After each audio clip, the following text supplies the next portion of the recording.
6 cara menyelamatkan Persebaya dari krisis. Bagaimana menyelamatkan Persebaya dari krisis musim ini? Ini pertanyaan penting yang harus segera dijawab, mengingat rentetan hasil selama 10 pertandingan kompetisi sepak bola Liga 1 musim ini sudah mencemaskan. Kekalahan terakhir diderita dari Rans Cilegon United 1-2 di Gelora Delta Sidoarjo, Kamis sore. Bonek mengamuk, masuk ke dalam lapangan setelah pertandingan usai. Kemarahan Bonek menandai resminya Persebaya masuk dalam lubang hitam kekalahan. Kompetisi memang baru masuk 10 pertandingan, namun sebagaimana teori lubang hitam, susah bagi sebuah benda untuk lolos karena besarnya daya tarik gravitasi yang menyeret hingga dasar. Lantas bagaimana agar Persebaya bisa lolos dari krisis ini? 1. Benahi psikologi pemain. Persebaya musim ini adalah tim termuda di Liga 1 dan tim termuda sepanjang sejarah klub ini selama mengikuti kompetisi Liga Indonesia sejak 1994. Para pemain muda memiliki stamina lebih baik dan semangat berlipat untuk membuktikan diri. Semangat adalah modal dasar filosofi taktik Aji Santoso yang menekankan intensitas serangan sepanjang pertandingan.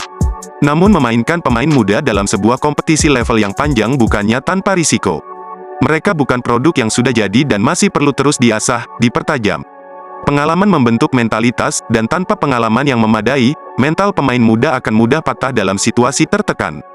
Tekanan makin besar, karena mereka bermain di sebuah klub yang memiliki nama besar dengan supporter yang fanatik. 2. Revisi target. Apapun target melangit Persebaya musim ini, lupakan. Target harus diturunkan menjadi tidak terdegradasi dari Liga 1. Dengan demikian pemain tak terbebani untuk berprestasi tinggi. Semakin terbebani mental untuk berprestasi, semakin susah untuk keluar dari lubang hitam kekalahan. Para pemain dan seluruh jajaran tim harus memandang semua pertandingan adalah final. Misi baru tim ini adalah bagaimana mencapai poin minimal 40 agar bisa selamat dari zona degradasi. Dengan 10 poin dari 10 pertandingan awal, dibutuhkan 10 kemenangan lagi untuk mencapai poin minimal tersebut. 3. Pertahankan Aji Santoso sampai akhir musim. Mengganti Aji dengan pelatih baru, siapapun itu, tidak akan mengubah banyak hal, selama tidak ada perombakan total pemain, sesuatu yang tidak mungkin dilakukan pada tengah musim kompetisi. Selain itu, tidak tersedia stok pelatih berkualitas di Indonesia. Aji adalah salah satu pelatih yang memiliki ide jelas tentang bagaimana seharusnya sebuah tim bermain. Mungkin yang perlu dilakukannya adalah menurunkan standar tinggi filosofinya dan bersikap lebih pragmatis bagaimana caranya bisa menang. Sekalipun dengan permainan yang buruk dan tidak enak ditonton, penyelamatan Persebaya dari degradasi adalah yang terpenting. 4. Datangkan pemain baru, buang pemain yang tak berkontribusi signifikan. Jendela transfer putaran kedua menjadi momen krusial bagi Persebaya untuk mencari pemain yang bisa membantu permainan dan menciptakan kedalaman skuad. Yang dibutuhkan adalah pemain senior berpengalaman yang bisa membimbing pemain muda. Kehadiran Zlatan Ibrahimovic di AC Milan bisa menjadi contoh. Kedatangan pemain baru harus diikuti dengan pemangkasan pemain yang tidak berkontribusi signifikan. Dalam hal ini termasuk pemain kaki kaca yang mudah cedera dan lebih sering masuk kamar perawatan.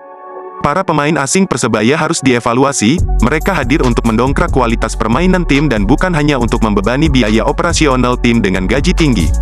5. Ajak bicara Bonek dan bangun kepercayaan. Modernisasi klub tidak boleh meninggalkan akar. Salah satu kultur Persebaya adalah kedekatan klub dengan Bonek. Bonek selalu hadir pada masa-masa kritis saat klub membutuhkan. Itu sudah dibuktikan pada saat Persebaya mati suri, dan kembali dibuktikan musim ini dengan kemampuan Bonek menekan penyelenggara Liga 1 untuk mengubah jadwal main bajul ijo. Salah satu kritik terhadap Persebaya saat ini adalah minimnya komunikasi dengan Bonek.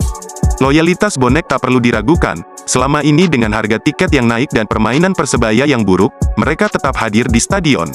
Namun suara mereka perlu didengar. Aksi protes keras yang terjadi pada Kamis malam menjadi alarm bahwa Persebaya harus mulai membangun komunikasi. 6. Berdoa dan aktivitas sosial. Salah satu kultur Persebaya adalah membangun kedekatan dengan publik melalui kegiatan sosial, seperti mengunjungi panti asuhan dan menyantuni fakir miskin setiap kali jelang pertandingan.